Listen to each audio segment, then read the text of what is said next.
They have a radio? I'm Austin. And I'm Cloud. And this is We Watch Spookies.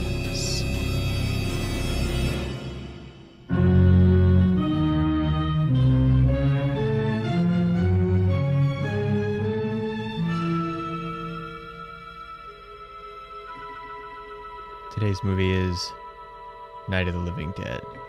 Night of the Living Dead is a 1968 horror film directed by George A. Romero, starring Judith O'Dea, Dwayne Jones, Marilyn Eastman, Carl Hardman, Judith Ridley, and Keith Wayne. What about synopsis? After a young man and young lady travel several hours away from home to drop a, I don't know what that's supposed to be called. It's like a cross with like flowers pushed into it at their father's grave because their mother wanted it. They get attacked by what is to be known later on in life, a zombie.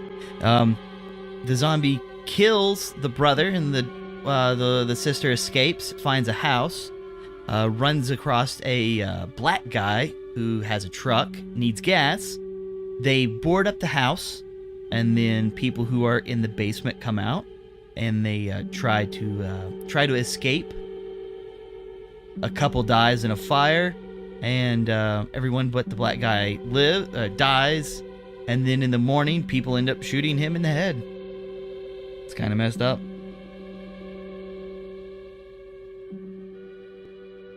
Yeah.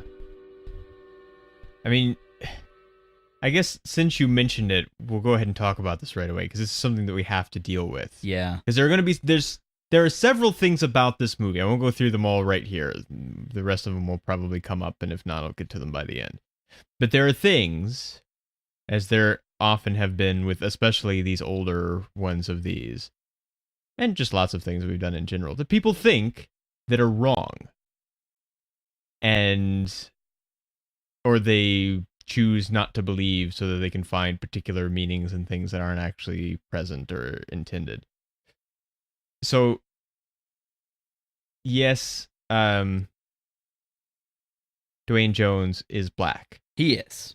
But nothing wrong with that. It has no consequence at all that he is and wasn't meant to. And yep. Romero has said insistently, or had said, like all the way up until he died, that there was no intention. He wasn't trying to make any kind of statement, or I mean, there's no mention or actions or anything that have anything to do with race. Even the angry bald guy doesn't accuse him of being black or dislike him because he is. He just dislikes him because he's in charge, and he wants to be in charge because he's an in charge kind of guy. This was a tiny movie. They didn't have any money. They couldn't afford any actual actors, and they just auditioned people. And he was the one that George liked the best. Now, it's entirely possible, I suppose, that somewhere in the back of his mind that he didn't realize and never realized was there, he did maybe have something to say, because he did have something to say about other things that crept in relatively unintentionally. But the thing that people most commonly anchor he's trying to make a statement with him being black is that he gets shot at the end. Yeah. And this is it came out in 68, October of 68.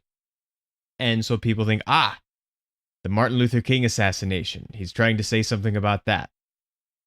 But he cannot possibly be. And I've never seen anyone mention this, because you go and look at articles for it and people talk about, oh yeah, it's this and that, and they make mention of that he's black. And a lot of times they mention the Martin Luther King assassination. And nobody seems to realize that although this came out in October of 68, it was shot between April, I think, is it April? And December of 67. June and December of 67. So they stopped shooting. They didn't shoot anything after December of 67. And then he was just getting the thing finished and trying to find somebody to distribute it. And Martin Luther King was not shot until April of 68. So although he was shot before the movie came out, he was shot well after 4 months after they finished shooting the movie. Mhm. So he could not possibly be making any kind of statement about Martin Luther King because he was still alive. So it's not a metaphor for the assassination because the assassination hadn't happened.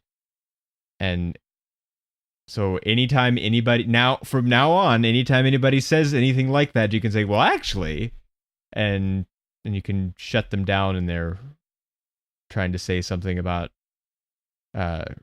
race in the 60s that isn't actually there. And you don't even need to, you don't have to look that far to find like things that he might be saying something about as it is. So you don't have to force something on it that's impossible. It's not quite to the point where we would eventually get to in the next one, where he's like super obviously commenting on consumerism and such, to the point where people actually make speeches about it in dialogue. But there's nothing like that here. It's all implied, and most of it is just accidental because he was writing the thing in the 60s when there were lots of things to think and be concerned about. And so it kind of leaked in, but there wasn't really that much intended by it. Also, it's black and white because it was cheaper. Yes. Not because it was artistic or anything. It's like the same. It's really the same reason why Clerks is black and white. They just couldn't afford to do color, and so they did it black and white because it's cheaper. Well, it does have a beneficial effect, but that was not intended. I'm gonna see because like I'm terrible with names. I'm terrible with names, so I'm gonna try to pull some of these names up.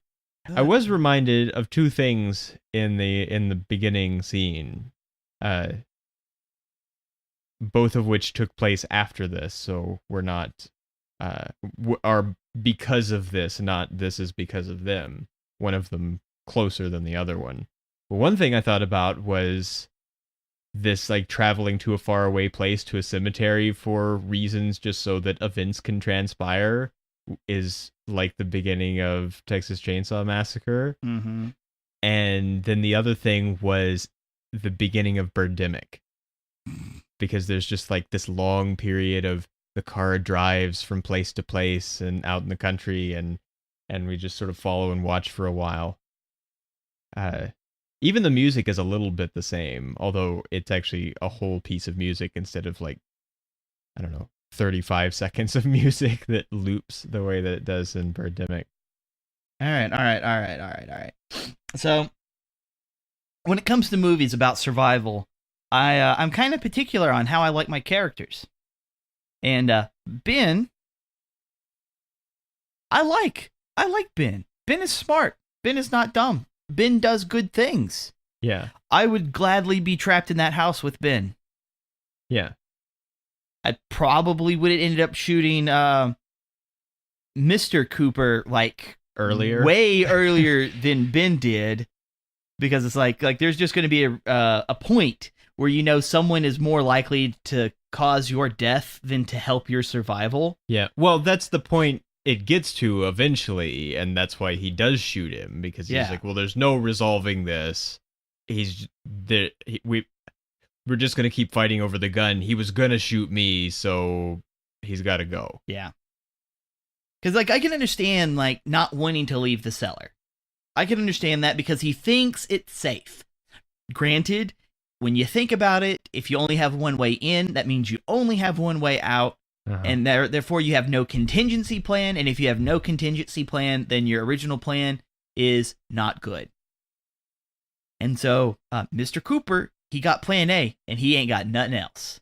So when plan A fails, they're screwed. Now, because they don't know how like all the zombies and everything happen, I can't really fault them for like, oh, the daughter is going to turn kind of thing. So I can't say anything about that.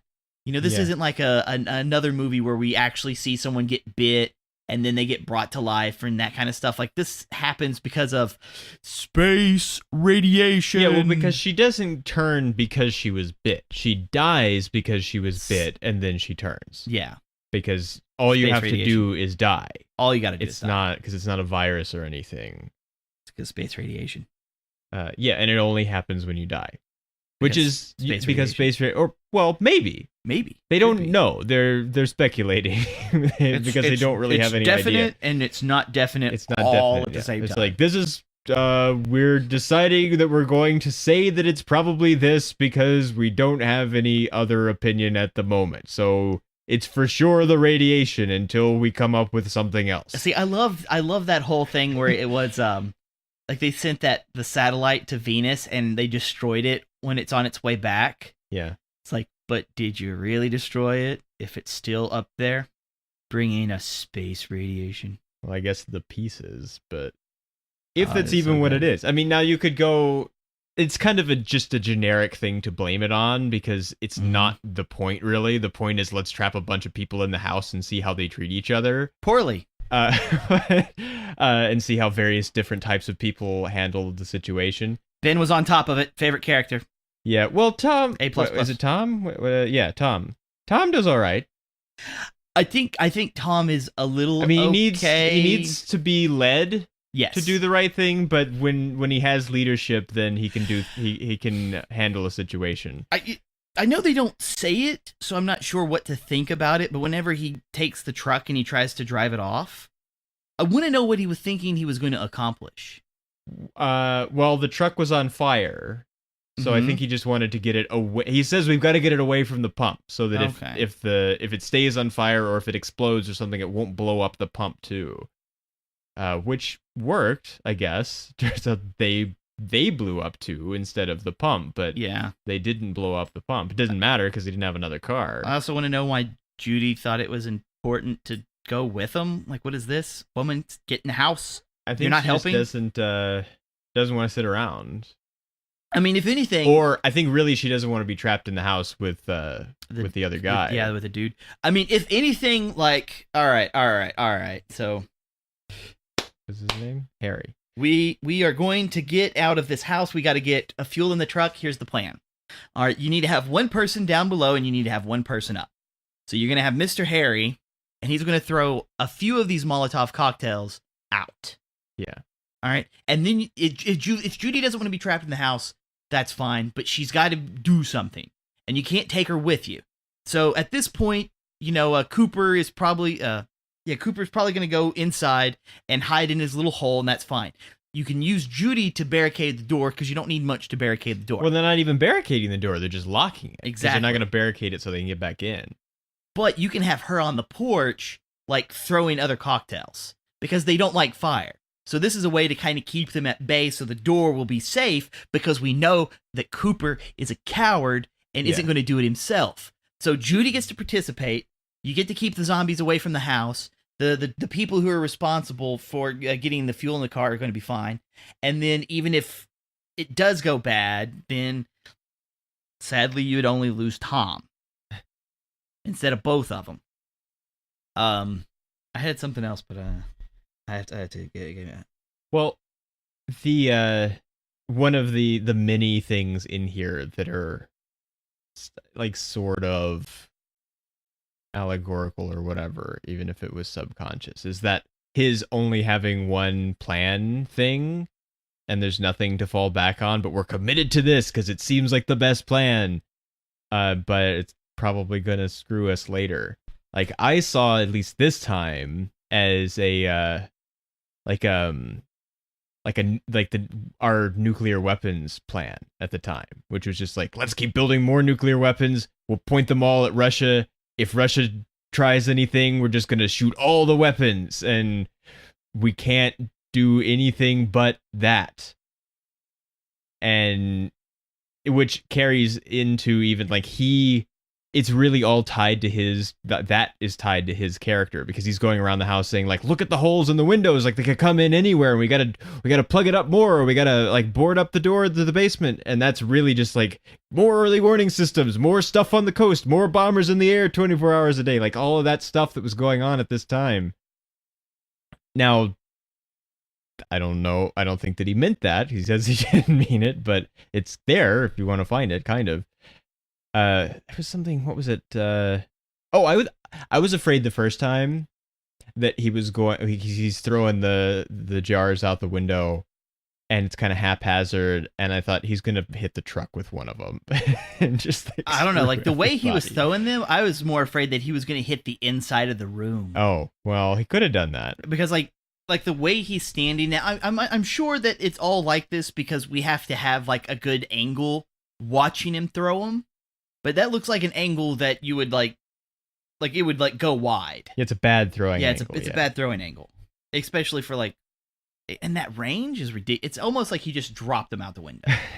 Like he could have just like hung out the window, like just from the waist, just tossed it out there, and like it'd be the same result. I really do like Tom's my favorite character. Well, Tom is an attractive character to like because he's on top of things. He handles the situation, but he's also just a guy, and he just like he looks around and is like, I don't want to die.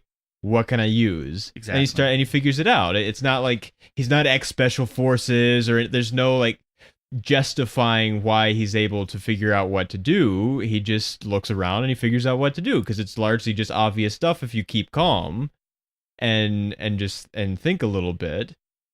And so it's like that he's the guy you want to hope that you would be in this kind of circumstance, but probably a lot of people would be Cooper or Barbara, and either just like, I mean, you see this dynamic, which is not unique to this. You see this anytime there's a group of people confined together. You know, Lifeboat is very much the same, where you have clashes of personalities and multiple people trying to be in charge, and usually the people who fight the hardest to do it are the ones that are least capable of actually doing it or should have it. Which of course is, that's like a Plato idea. He wrote in the Republic, in whatever year BC that was, that basically the equivalent of that phrase, like the people who most desire leadership are the people least qualified to possess it. Because if you want to be in charge, then that probably means you want to boss people around, and that means you're going to be bad at being in charge, because that's not what you're supposed to want to do. That's not supposed to be the primary focus. And so, of course, in the zombie kind of idea, you have Rick from Walking Dead. Rick is the guy that handles the situation. He puts up with everybody's stupidity and tries to keep everybody alive. And it's also like, I don't think I could put up with much more of them being this way to Ben, in the same way that like the first six episodes, which is the first season effectively of Walking Dead, is amazing and is basically self-contained, and you can watch it by itself and you don't have to have anything after that, because it basically sets up the hopelessness of it, that there's nothing they can do. The CDC has no idea. Everybody that dies is just going to turn into a walker, and so we're just going to have to deal with it. And you can just leave that open-ended, and it's fine.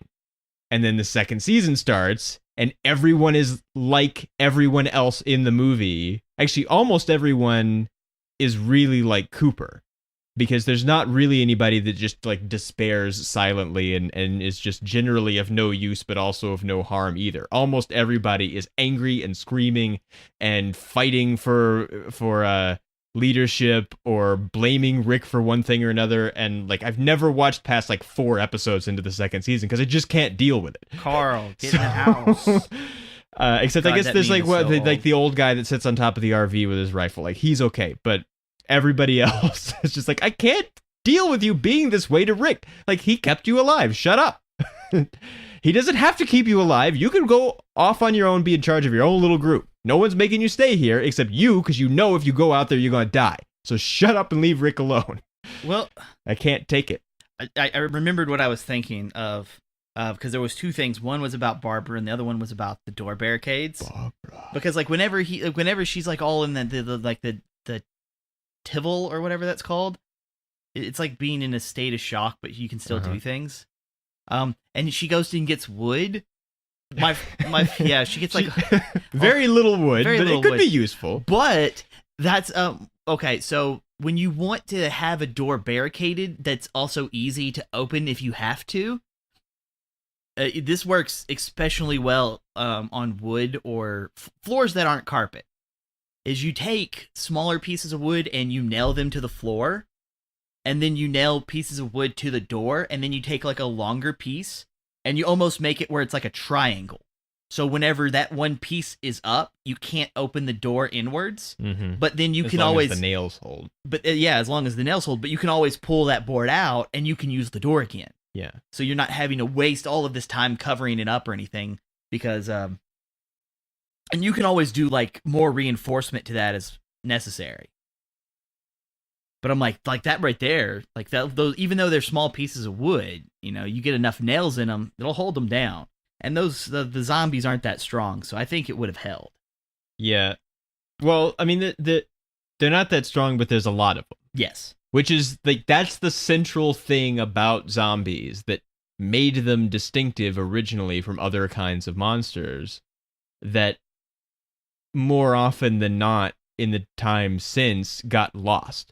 Yeah. So like every time anybody would interview George, they would ask him, you know, what newer zombie movies did he like, and he never liked any of them really, because they got it wrong, because it's not like they turned them into other things, or everything is mixed together, or that it took away the central thing that makes zombies not individually but distinctively scary, is that you can deal with one or two, or maybe 3 or 4, but you can't deal with 100. but you can't deal with 100, and there will be 100 eventually. Well, And so it's the persistence. They just keep coming at you, and they don't really care, and they don't really know anything because they're dead. Zombies. They're dead. Okay, so they're attracted to all this light, and it was very evident very early in the movie because they knocked out the light on the car. They did that, yeah. And I kind of just wanted Ben to, like, after he was done boarding up all the stuff, just to turn off all the lights. Just turn out the lights, yeah. Because, like, a lot of these problems kind of happen to them because they're doing it in the middle of the night instead of just trying to secure themselves for daybreak. Mm-hmm. Well, and they do go away during the day, mostly, it seems. Which George has said that he was greatly influenced by both the novel of I Am Legend and the Vincent Price Last Man on Earth version, which is from a few years before this. It's like 64 or something. And you can see a lot of the similar, including it being in black and white, although that was still just an expense thing in both cases, because especially by now, we're in the late 60s. Everything is color. Nobody does anything in black and white anymore, really. So, because you don't have to. Color is prevalent enough. But when you only have $100,000 to make a movie, then... but that, because... in that case, they're kind of vampire type things in a way. They hide from the light during the day, which is when he goes around hunting them while they're asleep and hiding. But then at night they come out, and there seems to be something like that going on here, except it's not really clear exactly why. Except maybe there's some kind of light sensitivity or something. I feel like that kind of goes away by the time we get to day of, because they're just kind of walking around the parking lot and stuff all the time. Yeah. It's not really day or night dependent. But I think a lot of the problems do come from it being at night, but that's also important because it's an extra layer of trappedness.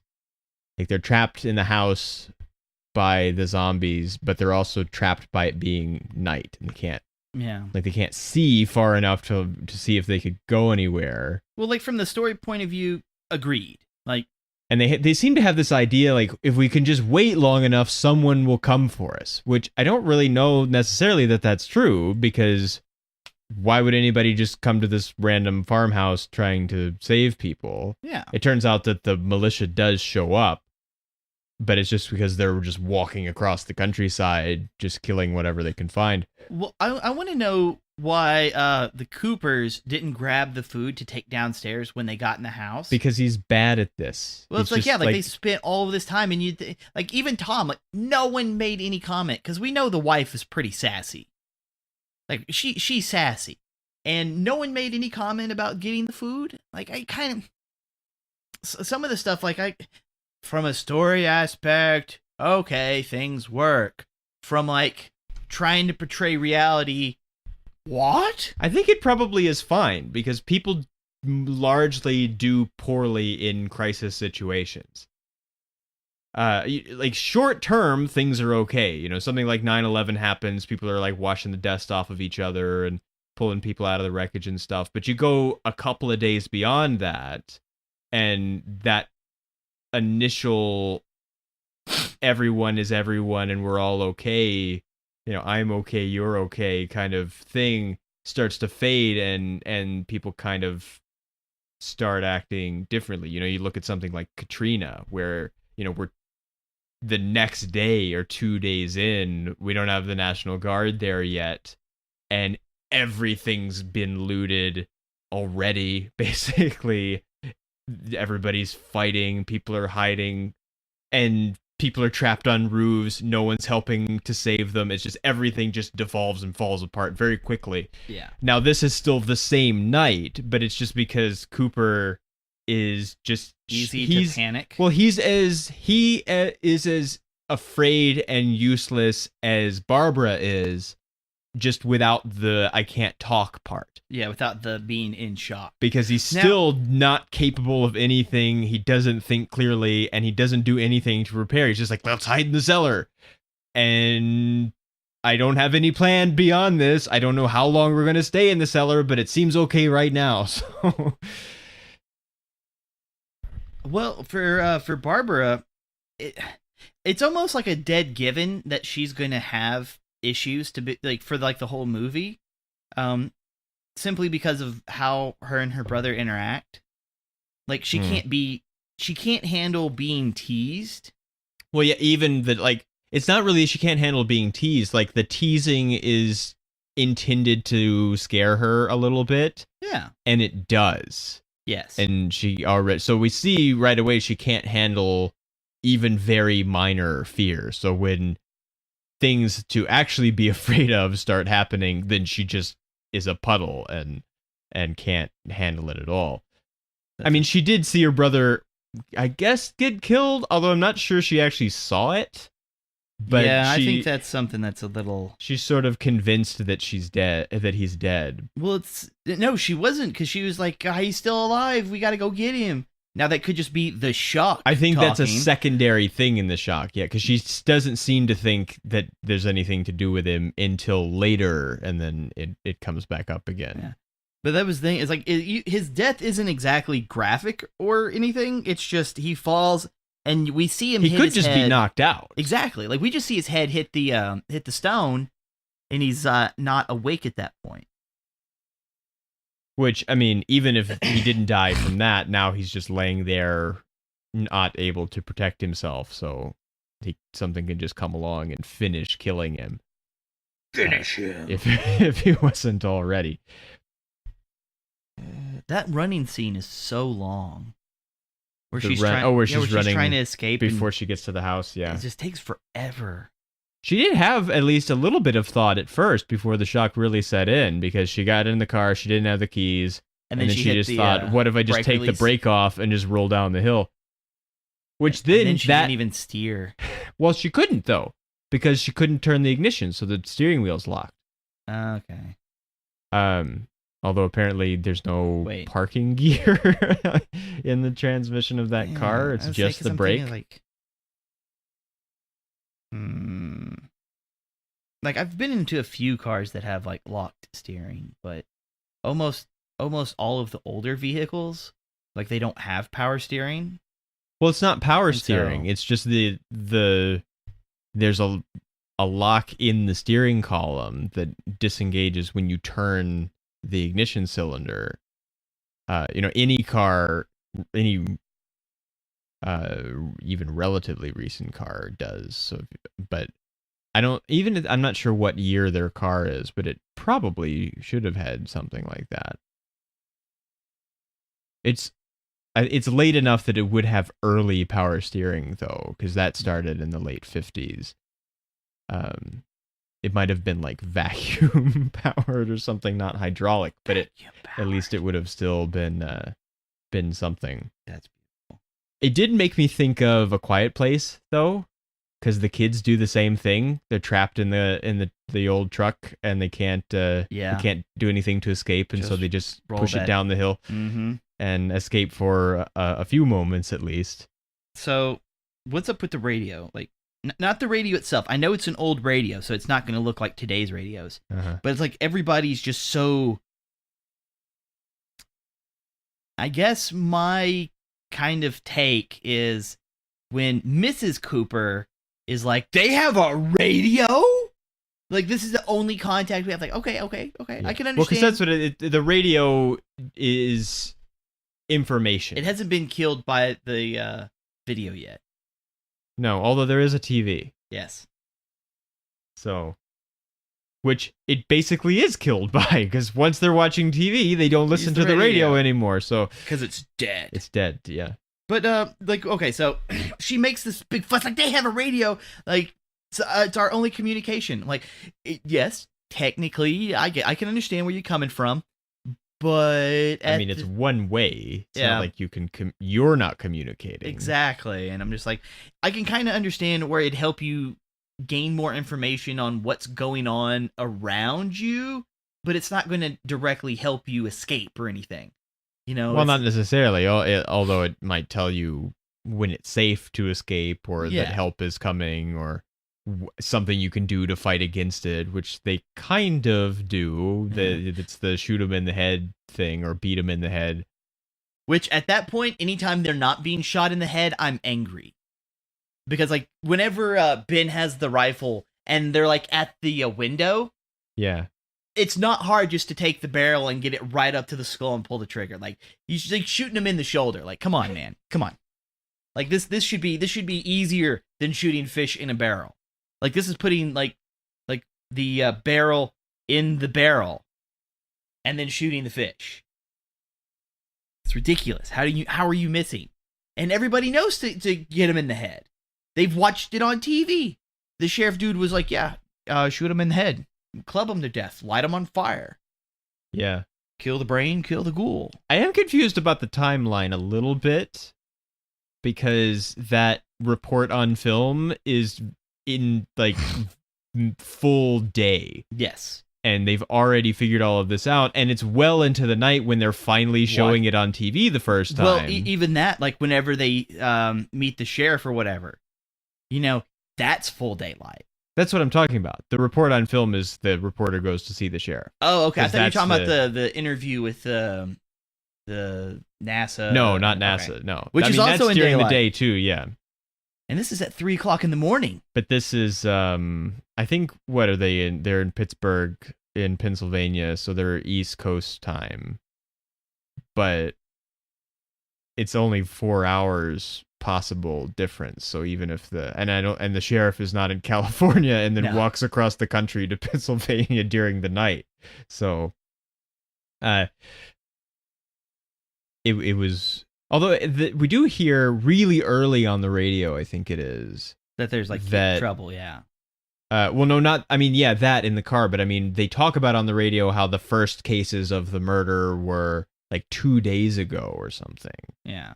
But it just got worse. Well, like they were establishing events, but it's like I don't really remember where they said it was happening. It was just that it was happening. Yeah. And then they're like the murderers looked like ordinary people. Yeah. Well, I mean, I guess. I mean, they weren't all wearing uniforms, matching uniforms. Yeah. Maybe one or two were, you know. And it's like the idea, like if you were half eaten, and then you know, like that was your cause of death, do you still get to come back, or because like we don't see any. I'm not sure. It doesn't seem like, because it does seem like you have to still be able to mostly function. Yeah. Which is another thing that I like about this version of zombies, is that you're not walking around with just no flesh at all, and there's just barely anything left of you, and you're still stumbling forward, which is kind of like the way Walking Dead does it. You can be very, very damaged as a body and still be a walker for a long time. And just, you know, hands just crawl along the ground detached from anything. which I don't even think makes sense internal to the universe, because they No. explain like, oh, it's in the brain and it activated somehow, and just a hand like attached to an arm, not attached to a brain, shouldn't function on its own. So like, I like this really stripped down, like whole people can come after you, but beyond that, it's not. And I guess it's just been escalation. We're trying to make it scarier over time as people get used to the idea of zombies. But, and even to the point of getting it super wrong, like the 28 Days movies where like they run, and even What I Am Legend does, where they're like they're really strong and they run, and the only thing they can't do is be in sunlight, where it's not like it loses, even though the Last Man on Earth ones were more vampires than zombies in some ways. They still had like they were still basically slow and they couldn't come out in the light, and they it was only when there were a lot of them that they were a problem. And they're like, they started, even with that same story, if you just go to the Omega Man, which is in the 70s, which is the Charlton Heston starring version of the same story, which I don't think is very good at all and don't really like. It's pretty, and neither does Kenny, because like we watched it together and we both were not very happy. This is terrible. It's pretty bad. They're already leaning that way a little more, where there's a little more extremeness to them, and that was always the thing. Like George always said, zombies don't run. Zombies don't run. Like that's the one rule. Like you can do a little bit of other playing around, but zombies don't run. They walk very persistently toward you. And they can kind of use tools a little bit. He picks up a rock and throws it through the window, and they kind of have like pieces of wood or something they bang on stuff with. But they can't really like think about stuff, so they can't figure out how to like unlock the door or climb into a window on the second floor or something. Well, one of the things that I was really liking was just how graphically gory this movie is without it actually being gory. Well, I want to talk about that too, because there was a great deal of controversy at the premiere shows of it, the first shows of it in the various places, where, because this is like 3 months or so, or 2 months before the rating system, the current, or relatively current, we've added PG-13 and replaced X with NC-17. But the MPAA rating system is very close to happening, but hasn't happened yet. Yeah. So things just come out and you don't know what might be the content in them.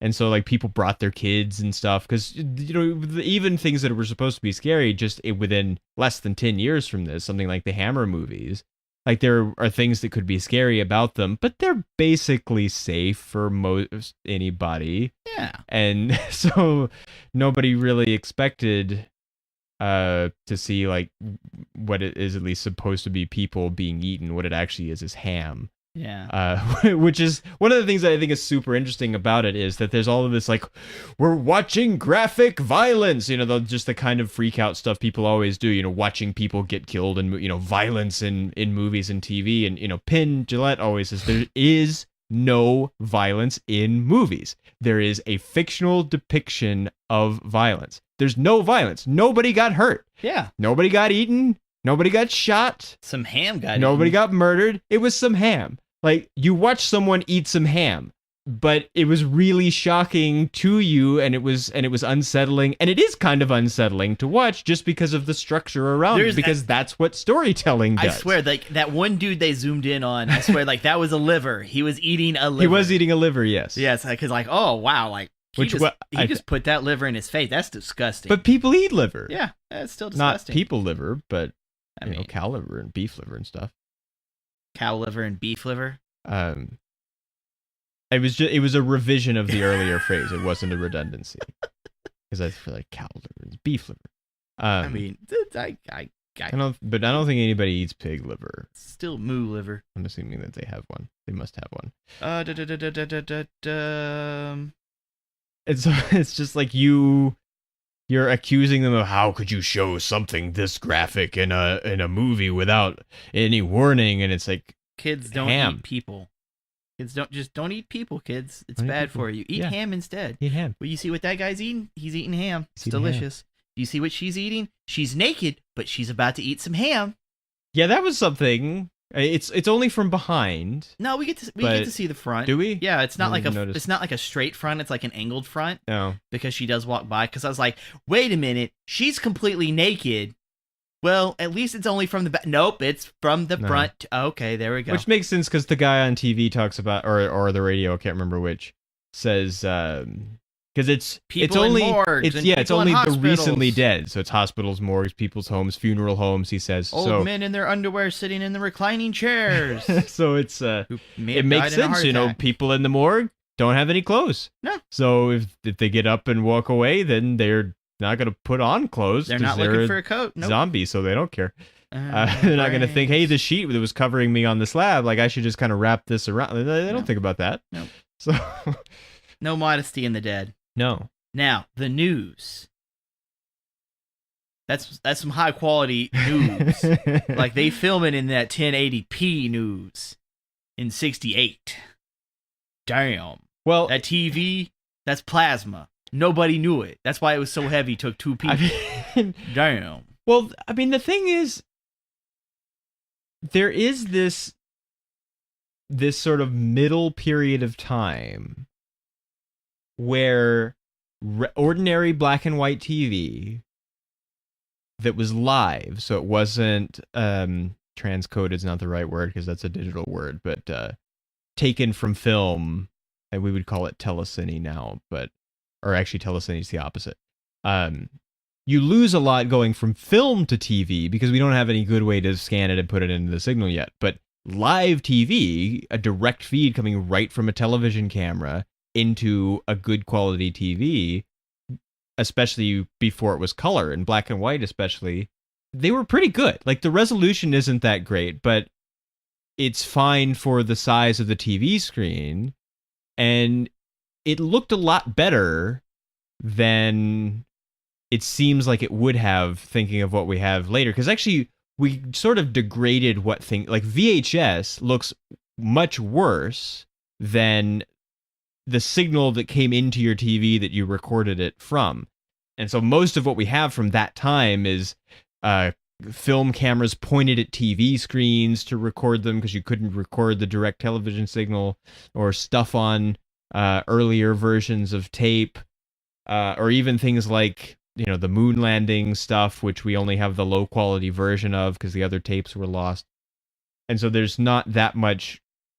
It seems like TV was much worse than it was. And actually, during the early invention of TV,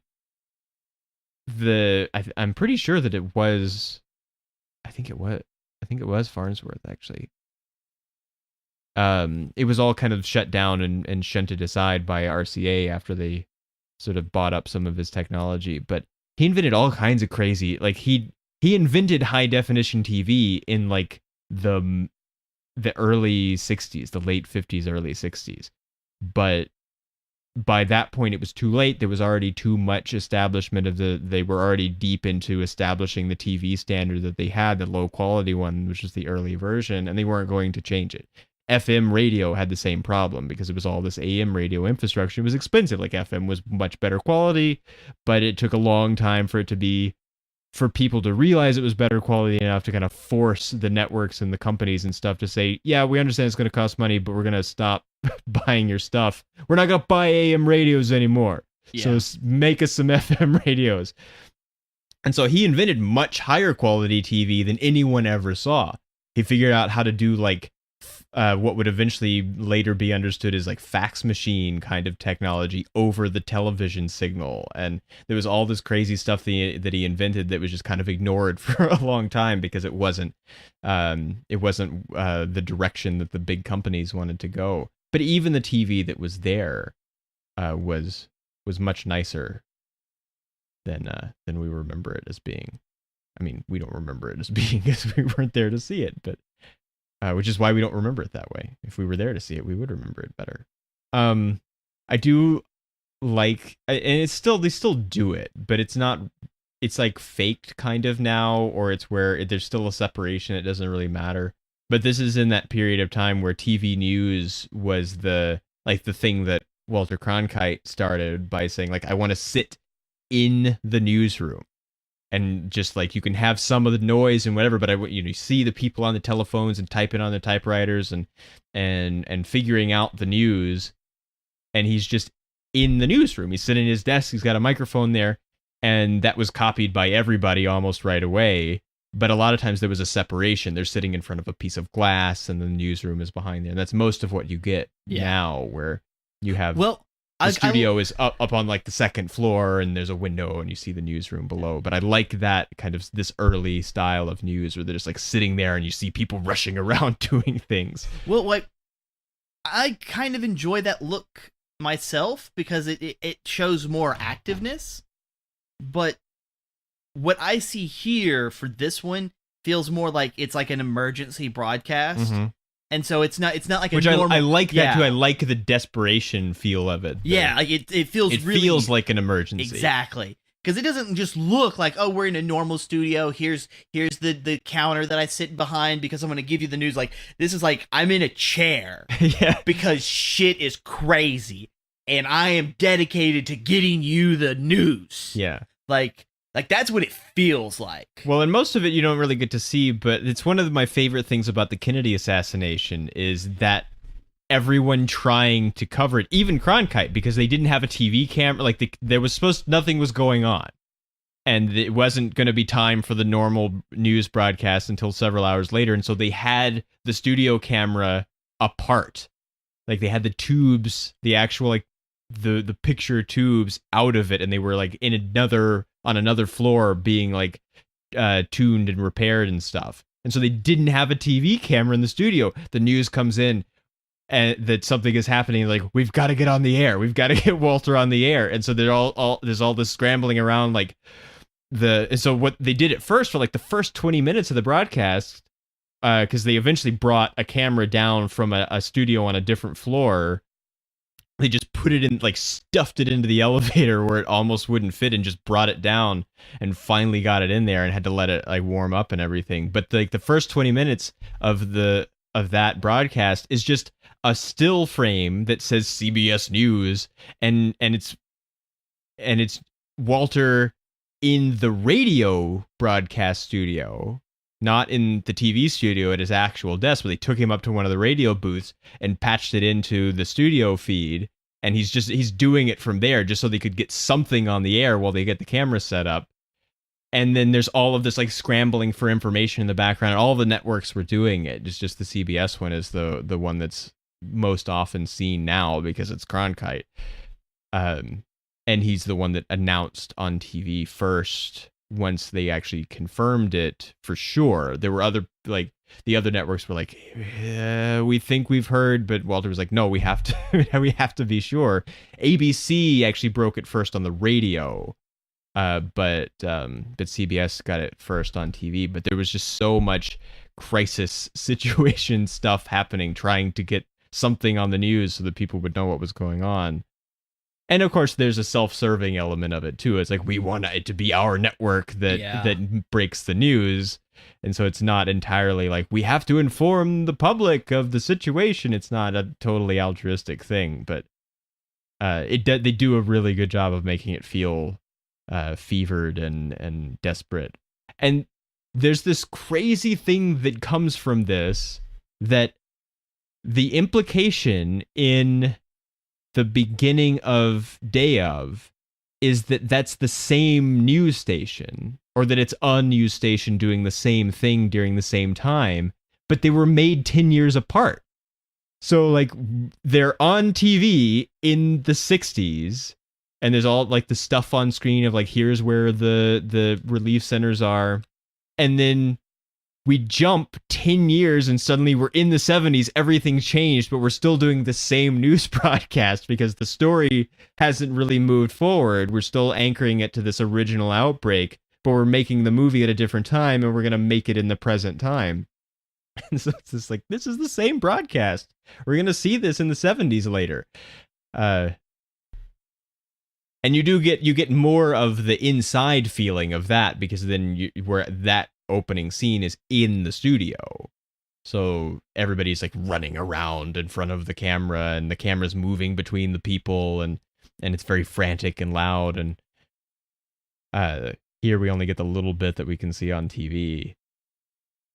Even the contrast between the TV and the radio is kind of interesting, because this is late for radio and kind of early for TV, but still in like the first 10, 12 years of major TV, like widespread TV adoption. It's about 55, 56 that everything really started. Like everybody has a TV by that point. And so in like 57 is where it is usually where it really hits. So we've been 10 years with the TV, but not everybody has a TV. You know, there's no cable yet. You have to be close enough to an affiliate station to get the over-the-air signal. Yeah. And so not everyone has TV. It's kind of almost surprising. They do. I guess they're close enough to town. Well, but the radio still has much more prominent placement in the house. Yeah. So they have to go upstairs and dig around to find the TV. Yeah, because that was things like where was the TV being stored? Because it obviously wasn't in the basement or the living room. No. Well, he finds it when he goes upstairs, and they carry it down from upstairs. And it's so big. He's like, it's like the 2 chairs. They put 2 chairs end to end to set the TV on because it's so big. But just hearing the similarity of the TV anchor, who still you can hear is very influenced by radio news kind of cadence, and then the actual radio that's still really doing it in almost like a War of the Worlds kind of feeling. It's so old style radio. Okay, it almost kind of reminded me of like those old radio like story shows or whatever they're called. Yeah, where they have a couple of voices do a story over the radio. Like that's kind of what it reminded me of. Yeah, only with just like one dude. Yeah, well, and it's actually the I think you've said something about it too, but Kenny talks a lot about how much he likes that sound. Like the way that people spoke and the way the microphones made the voices sound, that kind of newsreel kind of sound.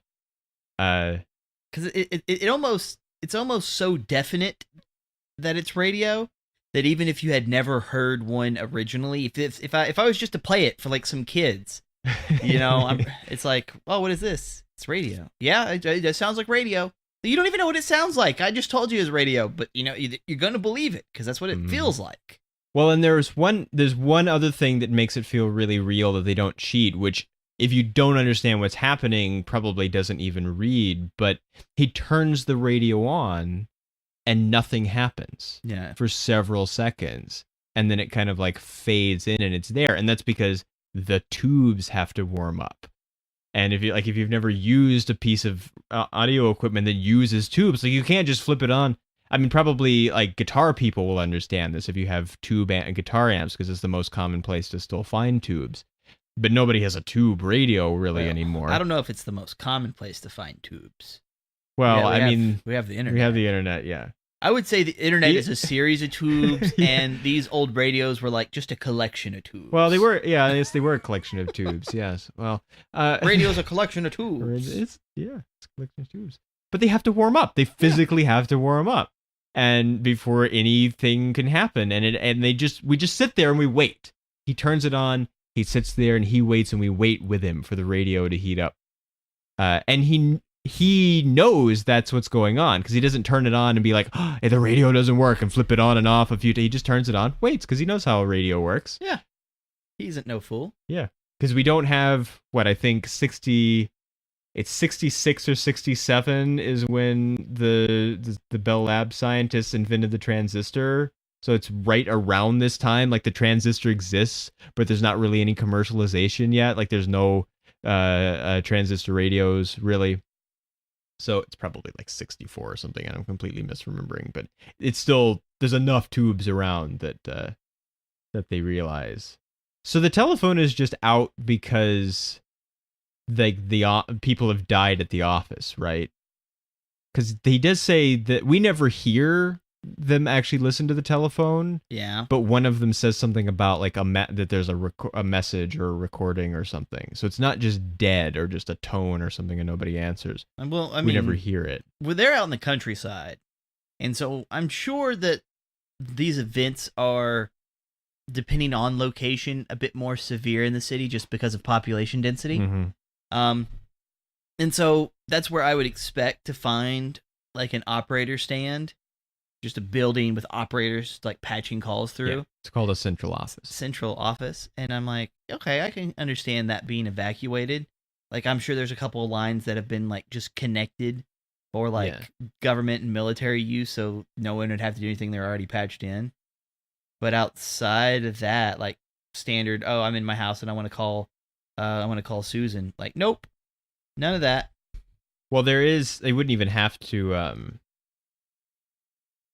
they wouldn't even have to keep it connected because there was a relatively separate kind of phone system that had its own dedicated lines and stuff. Although you could dial out from it to the main phone system. What was it called? I can't remember. I should remember. I can't. But even just like the adding a recording thing would not be super easy just because of the way that the phone systems work, because having the different things that you normally hear on the phone, the 2600 hertz dial tone and the broken line recordings and the busy signal, all that stuff, like the equipment that did that was really was much more extensive than it seems like it would have to be. And I guess maybe you could just to hook up a tape recorder, you would have to have like automatically rewind or something, and there wasn't really that much of that kind of equipment. So just adding a recording to the phone system in a crisis was not super easy. Usually what would happen when they would do that is they would patch it through to somewhere that was away from the danger, like a single line, and set up the switching equipment so that it would switch everybody that called to that, to they would leave a trunk line open to some other place, and then an operator would answer there, and they would know that it was coming from the other place, and they would have like a message to read to people who called about the crisis. There was actually a fake one in a little town in California, in the late 60s, early 70s, where some people did what's called tandem stacking, or like it's an offshoot of tandem stacking, where you actually stick one of the switches together because you have two people dial the same number at the same time, trying to get to the same number on the same to the same central office, and it'll actually stick the switches together like keys on a typewriter.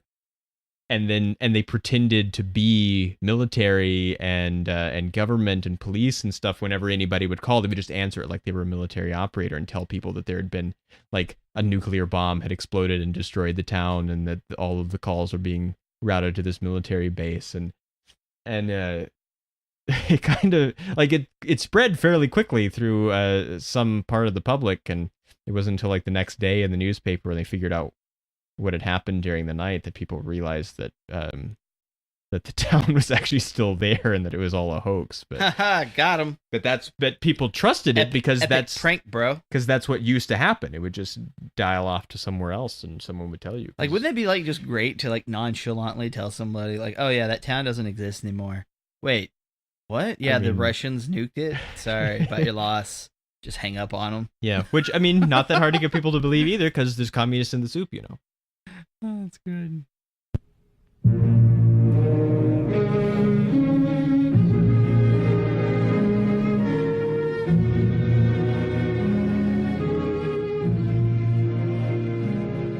So how do you feel about stars? I'm going to give this one 4. And I'm only giving it 4 because Ben got shot and it made me sad. Well, it's supposed to, though. Oh, I forgot. That's another thing. That's another, like, clearly... That one is obviously intentional. That because we have this long period of like nothing, Yeah. and then the night ends, and we see what turns out to be the sheriff posse coming across the field, but they're all spread out and we're up really high and we can't really see, and they're walking kind of slow, and like it's supposed to make you feel as if, oh, it's still the dead, and it's not once you get down close to it, but then it kind of is, because it turns out that they're still just as like blind and killing everything that they come across without checking, and so it's basically that they basically are, and so it's an extra amount of hopelessness, because it's like, even if you survive the dead, then you're not going to survive the living either. And as we already addressed, it's not because he's black, it's just because they're dumb and panicked, and which is look what happens when you panic and don't think about stuff. We have like 4 different examples of how that can happen and how it's not the right choice. Yeah. You want to be like Ben. I just want to know how they were able to see him so easily in the window in the dark. They're like, shoot him right there in between the eyes. Yeah. Well, I think they just saw the movement more than anything, but that shouldn't be their reaction. Like, there could be someone alive. Yeah. How do you know that like everyone, like, you're alive, you survived, someone else could have? Yeah. You can get pretty, like, they don't have guns, so you can check it out and be pretty safe. Like, there's a bunch of you. Like, you don't have to shoot them from way off just to be safe. Well, I think it's like they weren't out on a rescue mission. They were out on a seek and destroy mission. So it didn't matter. It's like check that house for something that moves. And I'm like, is that really necessary? Because there's like better ways to like search a location, especially like because the zombies are dumb. They're not going to be like, oh no, guns, they're not gonna hide and run. Like, you make noise, they'll come to you. Mm-hmm. And that's what kind of was a little weird when he had like the zombies that were like walking off and then they got shot like in the back by the police officers. Like, really? Shouldn't they be like walking to the police officers because they're making noise? Like, there's meat, there's food. Yeah. And so it's just a little I mean, yes, it's very sad that he gets shot, and it's supposed to be. And it's unhappy, and it was actually one of the things that made it difficult for him to find a distributor, because he took it to various studios, and a couple of them said, well, we don't want it to be quite so violent. Meh. And he wouldn't change that. And also, we don't want it to be quite so sad at the end. And he said, well, I'm not going to change that. So you will not distribute my film. So Yes. it was difficult to find someone that would leave it bleak and violent and unhappy and leave the ham in. It's just ham. Just ham. But that's really all it is. Like, this is a 5-star movie, but it's only because they killed off my favorite character just so readily. There he is. He's just dead, and that kind of like ugh. Yeah. So Well, it's part of the. So like if I was to give this an impartial rating with like no opinion behind it, I'd have to say 5 just because of how well this movie is. Well, I'm going to say it. But personally, because it's a personal attack. They're attacking me directly. Like, he knew it was going to happen, and he shot that character anyways. So it's a damn strong 4 stars. There, 5. I said it. Because like I've had to argue with people about Infinity War about the same thing. Where they're like, but they killed everybody. Like, it's there. It's like, well, yes, yes, they did. So it doesn't mean that you have to not like it. Mm-hmm. And also, they didn't kill anyone. They ceased to exist, and that's probably different. We don't know for sure yet, but they never say they were killed. They ceased to exist. Go commit. I don't feel so good, Mr. Stark. What about scariness?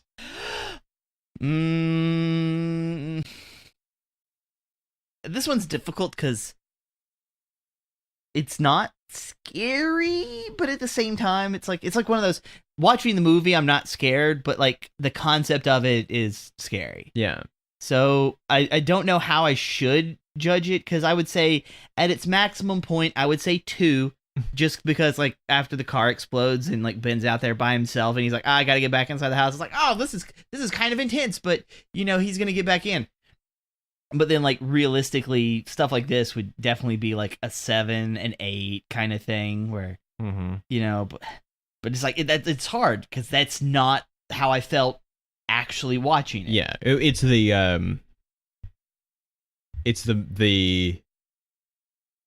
psychological scariness of it, not the visceral scariness of it. Which really, it seems almost like this doesn't say psychological horror, but most of the things that are actually scary kind of are that.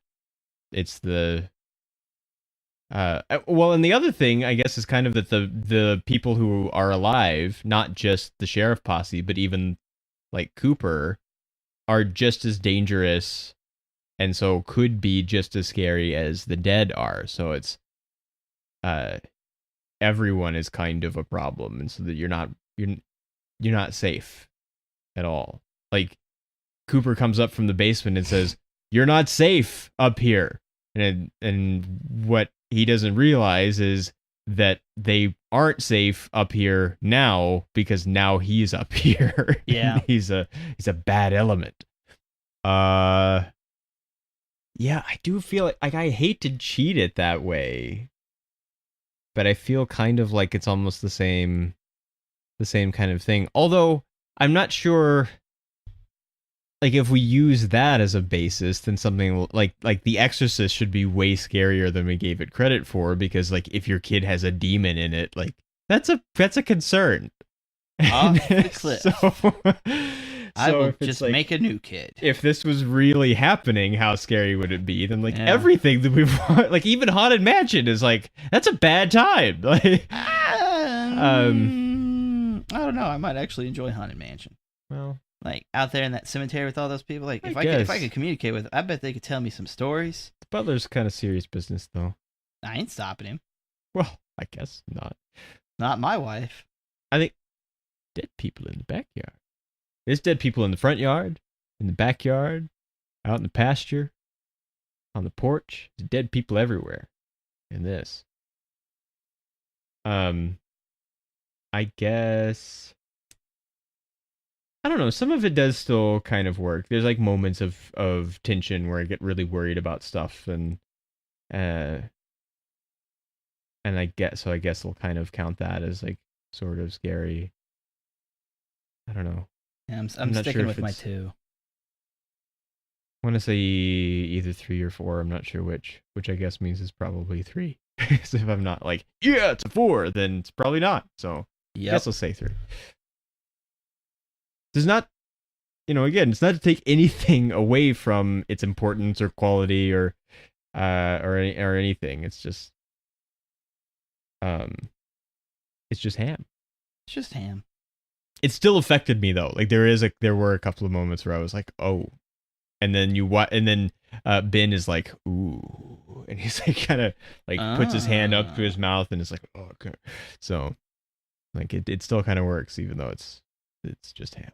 Coming to you live from We Watch Movies podcast. Naked people eating ham. Rated R. In like 2 months. They won't stay dead, the poster says in very big letters.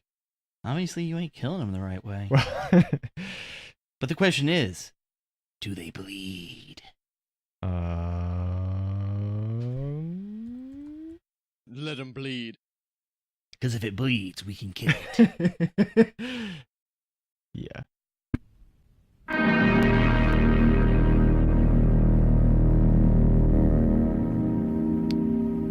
Drop the bass. That's not the bass. I'd prefer to drop the bass, actually. But we're going to eat the bass. Well, if we're going to eat it, then, yeah. We're not going to drop it. We're going to throw it on the ground. Make sure that fish is dead. Just like the zombies. By shooting them in the head. And not the shoulder. Come on! It's not hard! It's right there! That's all we have to say about Night of the Living Dead. We'll see you next time. Later.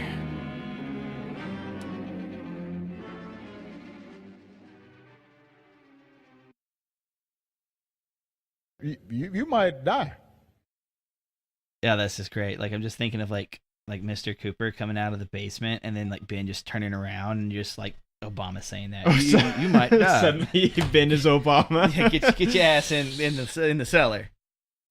Like, okay, angry black man with rifle, I will go back into cellar.